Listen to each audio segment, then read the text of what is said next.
একসাথে আজকে আপনাদের সাথে ২টা রেসিপি শেয়ার করব। হাতে মাখানো সরিষা ইলিশ ভাপা, সাথে হচ্ছে ছোট মাছের চটচটি হাতে মাখিয়ে রান্না করব। সো হ্যালো এভরিওয়ান, আসসালামু আলাইকুম। চলুন দেখে আসি কিভাবে আমি হাতে মাখিয়ে ছোট মাছ চটচটি করি।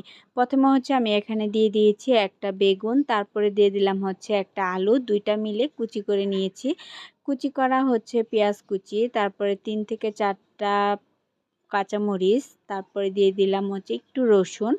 এবার দিয়ে দিলাম তেল, তারপরে দিয়ে দিচ্ছি হলুদ গুঁড়ো, মরিচ গুঁড়ো, ধনিয়া গুঁড়ো, স্বাদ মতো লবণ। এগুলো দিয়ে এবার ভালো করে মাখিয়ে নেওয়ার পালা। তো ভালো করে মাখিয়ে নিচ্ছি আমি। এটা যত বেশি মাখানো হবে তত বেশি টেস্ট হবে, যেহেতু এটা হাতে মাখানো।